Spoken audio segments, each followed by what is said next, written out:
Greetings, this is Kal Kat the Cat.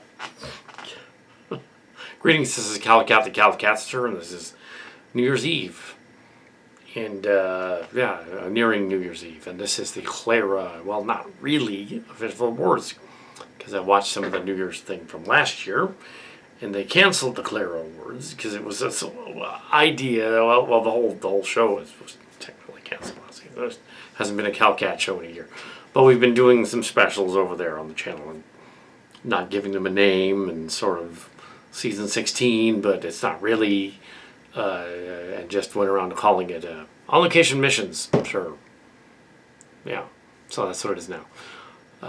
Started a sort of a holiday special pilot thing for this holiday special thing. Not sure if it would go up on the Brown Video archive because it doesn't have anybody in it. It would just go up here. But anyway, so, because, yeah, it's just pictures. So, what are you going to do? A slideshow, right? I guess the slideshow could go up there, but why?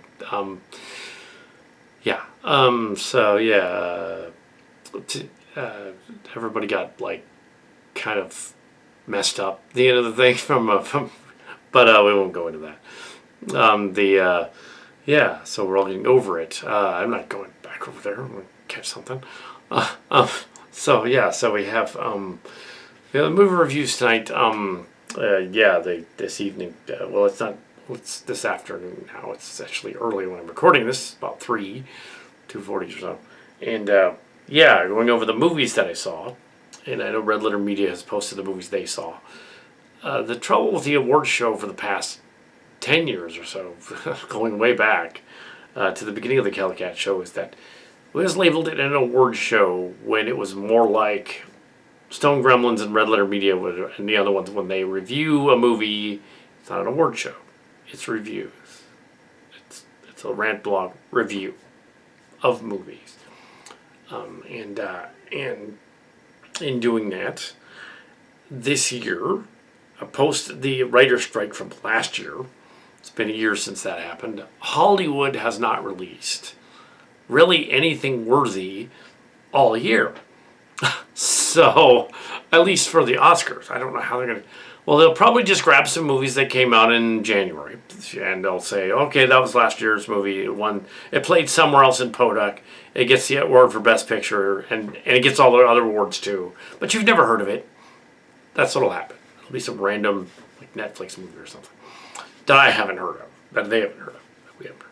So again, it'll be the same thing. Oh, he's going to give Best Picture to his opinion. It's going to be another robot movie. Yeah, because, there isn't, so you can guess which one. But you'd probably be wrong because it's not what you think. So let's go over the movies that I saw last year and why or why not they wouldn't apply for something. I'm going to look at that.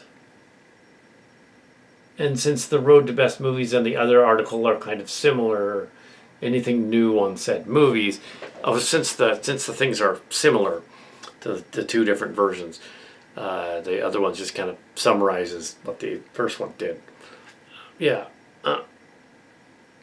So basically we've also got some TV shows that we added to the list because they're TV shows. So we added those to just to the list of things I watched. So this is not a best of list. It is things I saw, whether I liked or didn't like. It's not technically a Clara Awards. It's part of the New Year's evening thing. And it's because it isn't an award. Nobody gets an award. It's like the Kids' Choice Awards. No, it's even less than that. They don't get a goofy Nickelodeon statue. They get or the MTV Music Awards. They don't give that thing. It's more like nobody gets anything. They just take Kal Kat's opinion on movies. I like the idea I like the idea of making it categories and saying which the Oscar will never do, and saying okay, your weepy Oscar drama bait is a drama, right? You can't have a dramedy. That is not a thing. Decide whether your movie is a comedy or a drama. It's not a thing. As far as what about dramedies and things like that? and a horror thriller and something. Well, pick the side of the movie that it most is then. Okay, is this more a thriller or a horror movie? Like, for instance, Silence of the Lambs. It was a psychological thriller with horror elements. It was still a psychological thriller. It wasn't just a horror movie. E.T. wasn't just a science fiction movie. It was a story about a nuclear family where something happens to them. So it wasn't just E.T. It was worthy. Just that. You know. Star Trek: The Wrath of Khan is one of the best Star Trek movies because essentially it's a submarine battle from World War II, but done with Kirk and Khan instead. And everybody's been trying to rip it off ever since. But things like that. So, a classic example of a dramedy is World According to Garp, where the movie about halfway through decides it's a drama and doesn't stick the landing. It's a drama now. Well, okay. Anyway, so there. I'm not going to go into a tirade about that. I'm going to go on to the movies here. Okay, the first thing that's mentioned as honorable mention to Disney's $1.6 billion epic Pixar movie, Inside Out 2. Inside Out 2, which is well, it was very good. They aged up the girl. There's a lot of that theme in this season, this year of movies. People who aged up. There's a lot of that. Apparently there was a mandate or rumor to mandate. I don't think actually was one. But there was a rumored mandate that when Iger came back, he's all okay. Your movie with Riley and everything. If there's too much gay in it, take some of that out. So she's not she's just neutral. Which is why some of the scenes don't make sense in the movie. And you get like the character like almost about to be a little gay, and then she's suddenly not. Just that completely they cut a scene out. But so they did that. There was a couple of shows that did that this season as well. Because they were really, really afraid of the whole anti movement thing going on. They shouldn't have been. It's just a movie. Shouldn't have been afraid of it. Shouldn't be afraid to show themselves. Yeah, it's like what? It made $1.6 billion, so I think they knew what they were doing. Yeah, and just because she lives in San Francisco doesn't mean the character's gay. She lives in San Francisco.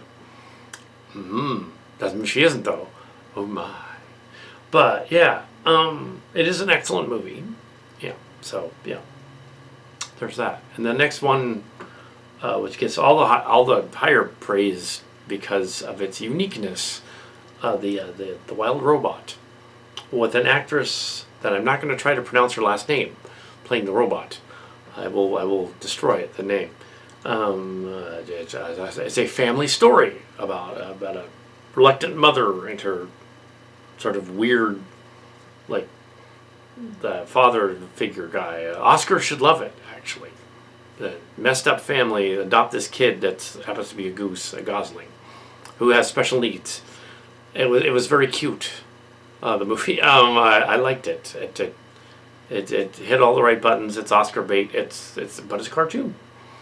And so that of all the movies this year, that one's up there on the top of the list.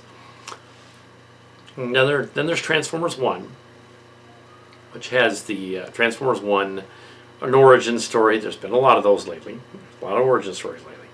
But the Frenzies become frenemies. Prime and Megatron deal. It's basically Oscar worthy. You have the characters doing a tragedy in the guise of a little bit of humor. It's a dramedy in a sense. But I think the jokes are just there to pull you in, and then they quickly go away. So they don't overstay their welcome like other comedy movies this year that were just annoying. The jokes were jarring. Jokes worked in this one because they're like working stiffs to begin with. I think there's a lot of that theme with a lot of the political discourse this season, with a lot of that stuff in there as well. So yeah. Yeah, it was a fairly decent homage to all Transformers mush and the fan films and slash shipping stories and all that. But yeah, but apparently the toys didn't sell so well, and and it made Hasbro want to stop making movies in the theater part. No, they got the wrong message there. The message is hire me and Mark Scars, Brown and Yeager, as our real names, and we will write the next Transformers movie, and we'll do it right. Hire us. We've been doing this for years. Got all kinds of fan films. Hire us. We will do it right. Just carte blanche. We also get to do G.I. Joe. They won't, but just saying. The next one is Beetlejuice. An unnecessary sequel 30 years later, a little bit too late. They were going to do a Hawaiian one 15 years ago. Didn't want to do it. Some of the elements recycle jokes from the first one. Tim Burton's obsession with MacArthur Park at the end for like 7 minutes of an entire song. I get that he was spoofing MacArthur Park and also spoofing the Weird Al version, Jurassic Park, is scary in the dark. But the claymation and all that. But the Jurassic Park Weird Al thing was funny in the 90s because he's spoofing this lackluster song. The song is not funny. The parody is funny. He got the message wrong. He's like, oh, we got to show that cake melting again. Here's the cake melting again. Is that funny? Let's show you it again. So the whole ending was completely bullixed. And the beginning was bullixed. Somewhere in the middle, you have a good movie. It was all right, but not too worthy. Let's see. Next we have Kingdom of the Planet of the Apes, which had the virtue of having a guest star in the cast from the On Location series, the ones that would go to the Patchins house back in the day. Johnny Cook, who's grown up, and I thought it would be funny if he appeared there in his 40s. That would be kind of funny. So he appears. He was visiting after Mom passed away, and it was at the wake. So he appeared in the story and did the review with the Kingdom of the Planet of the Apes movie, in which the apes are fighting over a dam, and there's like some evil Caesar bad guy ape. Similar plot elements to the Godzilla X Kong story, which has a similar evil Caesar ape in the Lost World Inside the Earth thing in there, and he's got to defeat that guy. It's a similar story, so Hollywood again copying the message of some other studio going, hey, let's just rip that off. They knew, so they did it. They knew what they were going to do. But in the Planet of the Apes one, it's orchestrated better. They do it better. I can't say it works altogether, as a great movie. It's not great. It might have cult classic status at some point, but it's all right. And here we come to the next one is Dune Part 2. I wanted to read Part 1 and Part 2 together. Part 2 kind of rushes the plot at the end of the book is huge. The first Dune book is huge, and adapting it to only 2 movies, about a little over 2 hours long, 2.5 hours long, is kind of hard. Just like adapting one of my stuff, Canary Spaces, is hard because it's as long as Dune, but not as interesting as Dune. No, it isn't. It's not. There's much more world building in those. But yeah, Dune 1 and 2. It worked. In terms of a sci-fi drama where you got the characters doing their thing. Okay, here's your drama movie in the category. Because Wild Robot wasn't really a comedy or a drama. It was just sort of sci-fi thriller, I guess. So it's kind of a different category. But Dune Part 2, being a sequel, also throws it off. So it was fine. Months later, is it best? Maybe for cinematography or something like that. Bad Boys Ride or Die was another one. And it's the 4th one. It should have been called Bad Boys 4, number 4 Life, as many of the critics said. But they named the 3rd one that. It should have been the 4th one. for life, forever, for. But no, they didn't. And it was, yeah, they go after a cartel. They're getting old, just like Eddie Murphy and Axel F is getting old. Doing the same plot as Ride or Die. Same plot. Same thing. Bad guy cartel kidnaps cop guy's friend or relative, takes friend or relative away, and they gotta go rescue him. That's also the plot of Axel F. And they're also way too old, just like in Axel F, which I also saw. The Eddie Murphy Beverly Hills Cop 5 or 6 or whatever they're up to. And it was like too little too late. They have a scene in this one, though, Ride or Die, where they have the Marine guy beating up all the bad guys with an incredibly convenient series of handycam images from the security cameras, allegedly. But they're all over the house, and they have camera angles and zooms and backs, and obviously the footage was damaged in some way.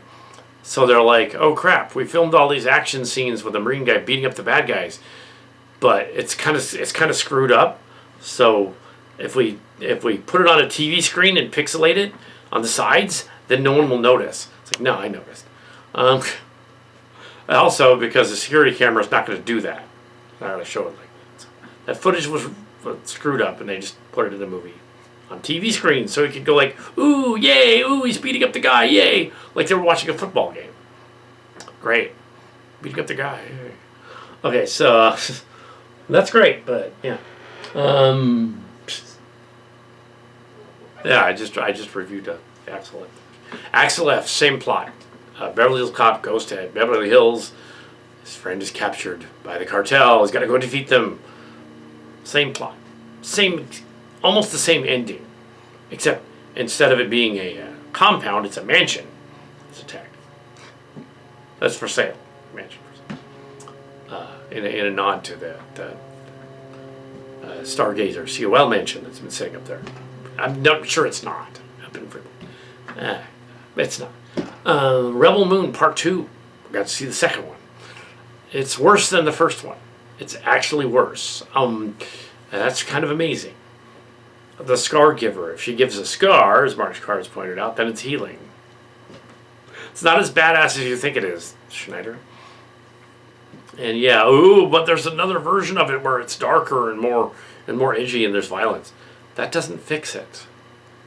It's like, okay, Sucker Punch, the edited version has more, but no, if they don't win at the end, it's not fun. But in this one, they win, but they win stupidly. It's like, oh my god. It's yet another one of those movies where the bad guy is given the information they need to be defeated. Yeah. But yeah, so not convincing. And you're going to think, oh, did you see Argyle or Madam Web or that recent Craven movie or Prey or The Predator movie? No, I did not see them. I did not see Venom: The Last Dance either. So I can't rate them. I'm not going to rate them. Sorry, I'm not going to go on the Argyle Craven bandwagon. I didn't see The Lion King Mufasa either. I did not see that movie. No. Ghostbusters Frozen Empire. Ghostbusters Frozen Empire should have been better than it was. They lost their way in the third act and decided to elevate their comic relief character to the fire boss that saves the galaxy, or saves them from the freezing ghost thing that's freezing all of New York into an icicle, and he somehow can use his lightning power. They don't think to just whip out their proton packs, which are energy, and just thaw everybody out.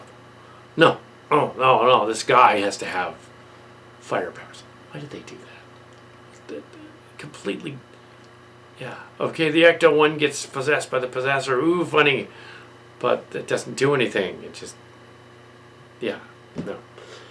The girl, Phoebe, does have a sort of pseudo-lesbian relationship with a ghost, and they don't shy away from it. And she tries to off herself, only to bring herself back through the space machine thing. Why is that in there? I don't know. I mean, it's fine to have a lesbian scene, but why the offing? Why that? Why the angst? They didn't need to. They could have just had a kissing scene. I've been fine. They didn't need to do that. They didn't make that supernatural at all. Let's make her another girl that goes to visit a ghost thing. Why does she have to be a ghost? It's really obvious she's a ghost and that she's evil. It doesn't work. It just doesn't work. It was okay, though. It was better than Ghostbusters 2. I rewatched Ghostbusters 2. Ghostbusters 2 is still better than Ghostbusters 2016. But on a par with Ghostbusters 2016, I'd say. Ghostbusters 2 is worse than the cloying one in the one with a ghost imaged version of a Egon. The ending of that was silly, but no, I kind of liked that movie. That was the other one. That was the Afterlife, and then this one, Frozen Empire. They kind of all lose it in the last act. Again, they should have us help come up with a better ending. So yeah. Okay, then we come to Furiosa, a Mad Max story. And another unnecessary prequel we don't need, like the Transformers 1. Do we need a prequel of Transformers 1? No. Do we need an origin story of that? Probably not. But Furiosa, the origin story, should have been way better than it was. Maybe it'll have cult status later, but there was just stuff in that was just trying so hard to be cool and edgy, like that Axel Foley movie. It just wasn't. It just trying to be hip and old. Yeah, let's do a prequel and the bad guys are in it and you remember them and member berries, a lot of member berries. So yeah, and of course we had some TV shows that ended this year as well. But we'll get through the movies. Okay, so Deadpool versus Deadpool X Wolverine is probably the most fun comic book member berry movie of the year. I'm not sure what category to put it in. Maybe comedy. It certainly had the comedy and the Kal Kat style, more so than the MCU style. It was all the right beats. They get away with Wolverine being there because they go to the TVA, and he's from an alternate universe. He's not the one that died. They address that in the story, and they have a thing going on. And so, yeah, I guess time is all messed up. But yeah, they're banking too much on some of these other things because they had to. Because last year they had to dump the entire Kang Dynasty arc, which wasn't going to work. Seriously, it wasn't going to work. When your premise of your story is based on an Asian stereotype from the 70s, like the Mandalorian and Kang and whatever, and Ming the Merciless from Flash Gordon is where they got that from. But still, it's a stereotype from the 30s, 40s, and 50s, and then more from the Cold War version of him. And you can't do that. Okay, they race swapped him. They made him a black guy. They made him an actor who then appeared in Ant-Man and last year. I think it was last year. And Ant-Man beats him up. So I guess he wasn't that powerful, but he's a black guy now, and that made it kind of worse. It's like white guy beats up black guy is an ant. What? But no, that's kind of worse. But Kang, they dropped the Kang Dynasty like a hot potato because this actor got in trouble. I'm not going to name his name, but got in trouble, and so they dropped him like a hot potato. And they're like, oh, we're not going to use this guy, so we'll just drop the entire thing and bring in. We'll bring back Robert Downey Jr. because he's bankable. We'll make him Doom, even though that really kind of doesn't work. Who is he? What kind of variant did he become? Yeah, it set the people from the Orville or the Orville fans off, thinking that at the same D23 they're going to mention the Orville season 4 for sure. No, they did not at either of them. The actors were kidding or lying or whatever, mostly kidding. But you guys were yet another rant for something else. They're not bringing another one out. So then we have Moana 2, an unnecessary sequel where they age her up like they did with they did with the Inside Out 2. Make her a little older. She has a little sister. Where did that come from? I don't think she had a brother in the last one, but she has a little sister. I'm thinking it's hers. It's her kid. And they just don't want to say it. But yeah. And goes on another quest to rescue Maui. And other things happen. At the end, we get the Silly Kelly shiny crab who gets attacked by the bad guy. The bad guy, demigod, was kind of lame. And his motivation didn't make sense, and the lady demigod helping her at some point didn't make sense, because why would she do that? Just because she leveled up. Ooh, they say that in the movie, she levels up to like god tier status or something. And they thought they were being clever and edgy yet again. They weren't. Just bad writing. And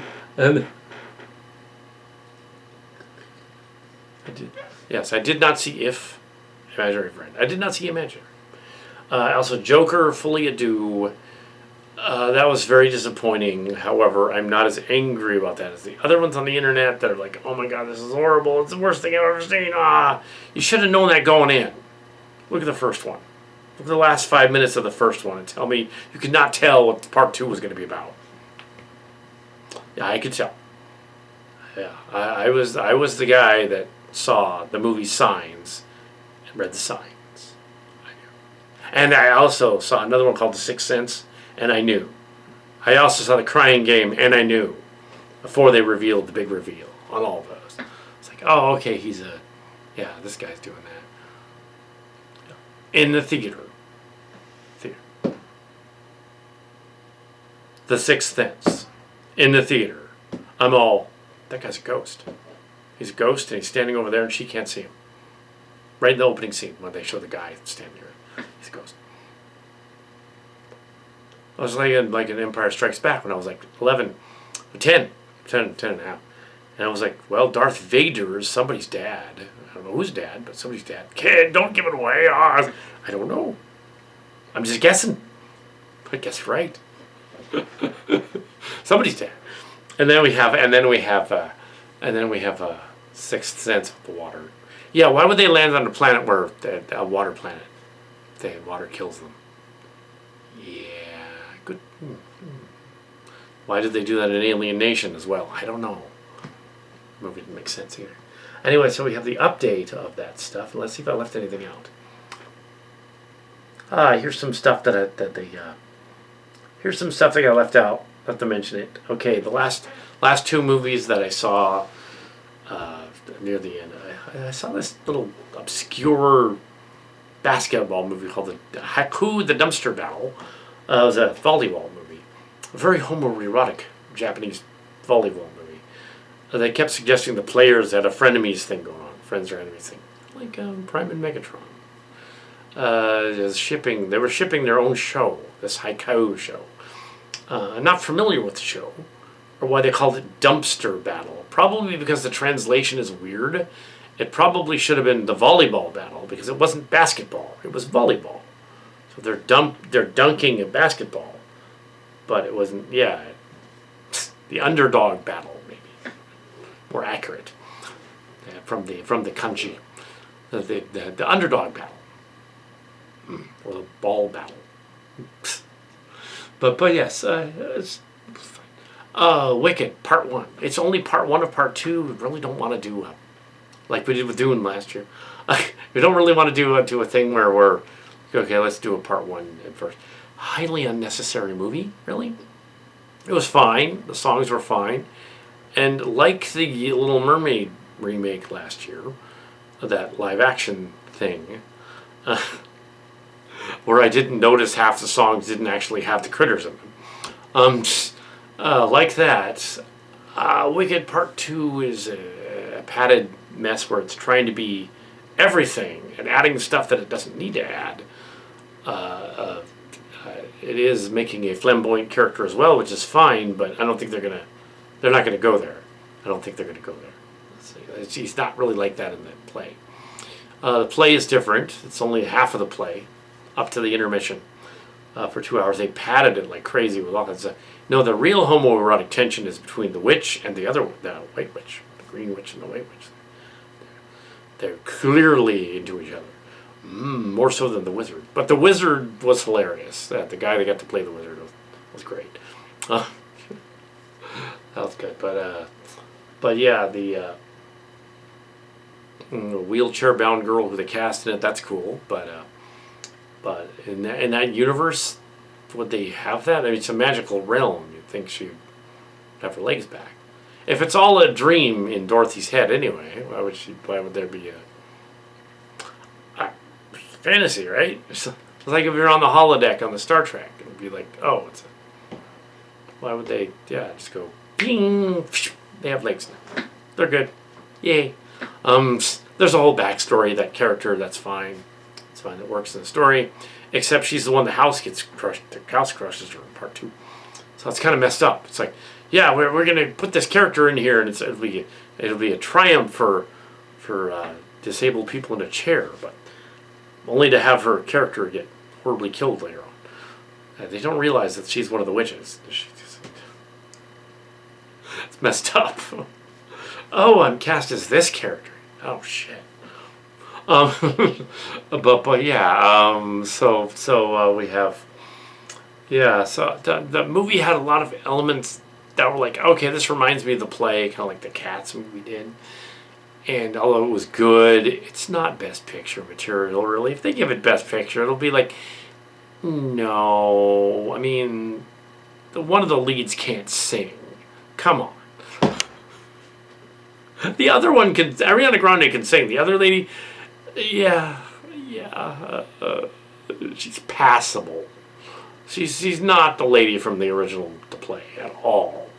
She's passable. Yeah, you don't cast your. Oh my! She's got a trained voice. It's not an operatic. It's a trained voice. Yeah, and she was annoyed at the pictures that fans were posting of the characters, annoyed that they were looking a certain way because her character in the story has this entire arc that the fans didn't know about. So they were on about that, and it was like, well, they didn't know. It would be like if I went on about my in-house on location thing. You've got to watch my Star Trek thing, and I want to watch the thing over here and over there to get it. And it's like, yeah, nobody's going to get that unless they see it. So yeah, those fans didn't get why she was upset because they hadn't seen the movie yet. If they had, then they would have been, oh, okay, this character does this, that's why. But yeah, as Council of Geeks Vera pointed out, that yeah, she obviously had other things going on that were involved in the movie and the character and all that. And other things just got in the way and she just flipped out. Didn't realize, okay, maybe I should wait to post about this, not post on Twitter for a while and think about it first. Maybe they weren't really trying to offend me, they were just trying to put their own thing up there, their own version of it, which is what we have. Here we have some other shows though. So yeah, it's not going to get that thing. Lord of the Rings, the War of the Rohirrim was one of the last things I saw. I saw Wicked a couple of weeks ago. Lord of the Rohirrim was the last thing I saw before all the stuff. Cartoon movie, unnecessary prequel to the Rohirrim from Lord of the Rings. Apparently better than Rings of Power by some fans' admonition, including the Angry Joe reviews. I thought it was, unnecessary, but worth it, I guess. But the animation style they complained about is his animation style, as they've seen the Ghost in the Shell with the prequel sequels the guy's done. They look like that too. Yeah, so that's an animation style, and it's not for everybody. So then we have the plot was kind of similar. You have like these two warring groups that fighting over. A guy disappears or dies and comes back. Just it's a raid. Ooh, yeah, it's kind of obvious what was going on there, but wasn't it supposed to be? It was kind of telegraphing itself, literally with his One Punch Man blows. And really, it's called Helm's Deep because of that guy. I thought it was called Helm's Deep because it's like a place in a canyon. Yeah. I don't think there's any major significance behind it. So, okay, we had 3 shows that ended this year. We had Star Trek Discovery, which came to an end, probably upsetting none of the fans at of it. It worked once they went to the future and were ignoring all of that retconny, goofy stuff in the past.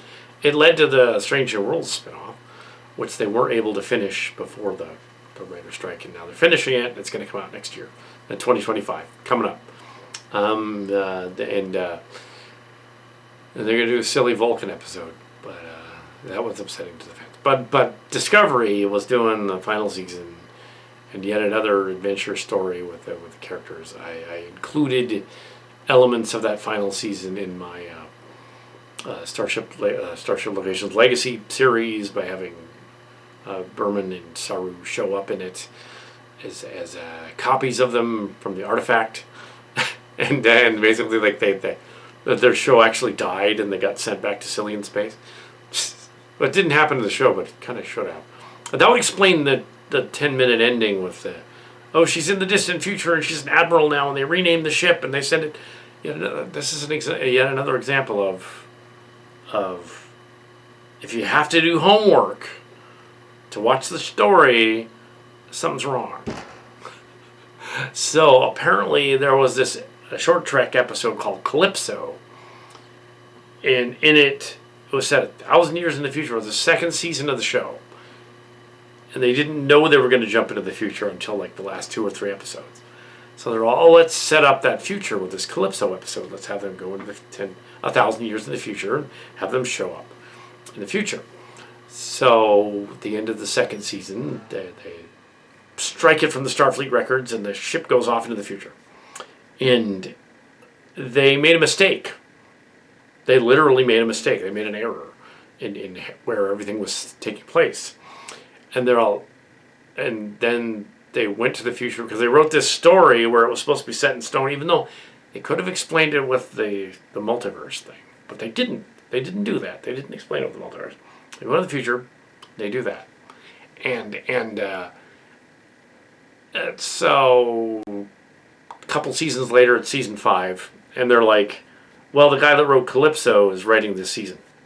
So we want to reference the guy that wrote Calypso episode. But we screwed up. So I had to make it 1,000 years after that. So there's this weird coda at the end where they say, no, the crew didn't die off right now. No. Oh, that didn't really happen. No, she's an admiral, and it's 30 years later, and she has a son, and she puts the ship out there for another 1,000 years. But it doesn't match.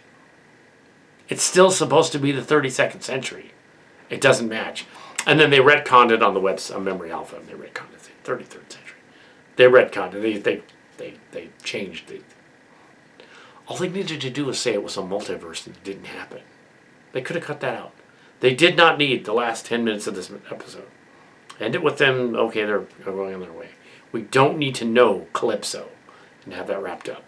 That episode is, the Booker, the guy that was going to inspire Booker later, Kraft. He can't be there at the same time. It doesn't make any sense. There's multiverse suggestions. The other show was a Transformers. Transformers Earth Spark did its third season with it was controversial from the right wingers who didn't watch the second season but thought they had, and that there was a character in it that was transgendered, and it freaked them out, even though they did not see the episode. The episode was just fine. There was nothing wrong with it. Somebody mentions they're transgender to a Transformer that's transgendered. That's all that happened. But this new season, season 2.5, they're calling it 3, but it's 2.5. They write that character's backstory out. So she just is Nightshade, and she's there, and she's a character, and they don't mention it. They just don't mention it. Kind of like they did with Inside Out 2 back there. Yeah, they just don't mention it. Which is a cop-out. But they just don't mention it. Because they wanted to avoid the controversy. I doubt anybody really is watching the Netflix version of the show and is concerned for their children's safety about some random transformer. It's in the name, trans robot. Yeah, I doubt it that anybody's really that concerned about that. The other show that was out was Prodigy, in which there were some suggestive characters that continued their odyssey, including they got to go on Netflix, and I think the fans put it over on Netflix. Well, they helped to have the creator to put it on. It was probably his idea already, and they did that, and that aired, and it was good. Transformers: Earthspark was okay. It was fine, but there was nothing untoward. The most annoying thing was the family that's in it, not the robot. But in this case, we have Prodigy with the main characters where they have to solve the mystery of the planet, which is going to be destroyed, and the Looms show up, and they appear in the other story as well, in Legacy, because I put them in there. A lot of my stuff was inspired by their stuff, which is fine. The Wessian, of course, appears in our stuff before the Wessian appeared in Prodigy, and he's there. The Wessian's there, and Will Wheaton hinted at that at the conventions earlier. He's going to be in Prodigy. Yeah, so he was finally at a convention. We finally got to see him, and finally confirmed. Yes, he was not only a traveler, but he was with the Traveler. Oh my! Which he confirmed early on. He ships all the characters, and he confirmed this earlier on in the beginnings of the Ready Room, when he mentioned a certain fan film miniseries that he watched, in which there was a funny scene that amused him, in which the shipping characters of Riker and Picard were telling Wesley he shouldn't have been with the Traveler because the Traveler was just out to seduce him. He mentioned that in a Ready Room episode. They mentioned Star Trek Chimera in the Ready Room episode, season 1 of Discovery, which is awesome. Yes, of course they did. So unlike the Gamelt stories, they were on us the whole time.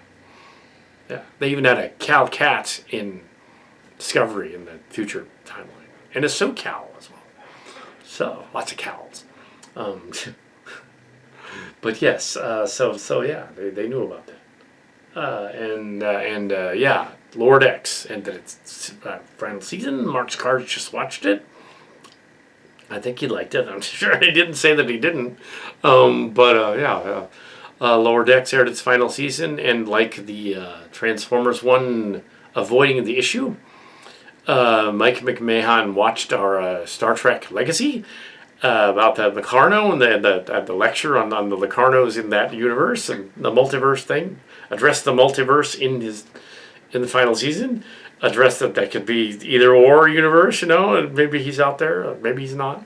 But they just didn't address the Locarno thing because they just left it alone and said, "Oh no, we're dealing with Boimler and his multiverse instead. We're just not gonna mention it. It's off the books." They're reading our stuff.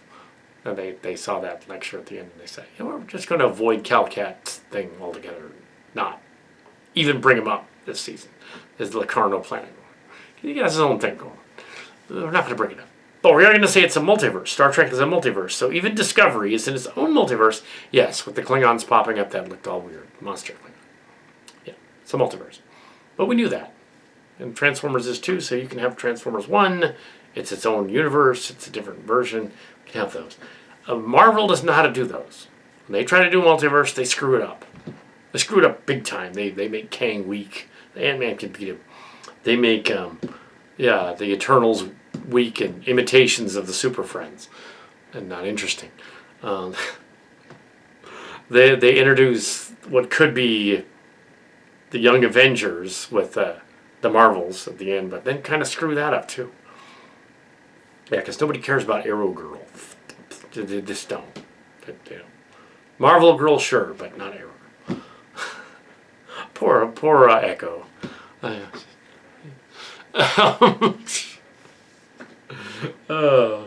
But yeah, that's my long movie rant here. Wow, I'm going on for some time. Yeah, I think I addressed all this though. Yeah, you did. Oh, so kind of done. Yeah, sure. Later on, I'll get around to. This is just the Clara Awards. Later on, I get to what is actually Best Picture of the Year. I'm not going to tell you.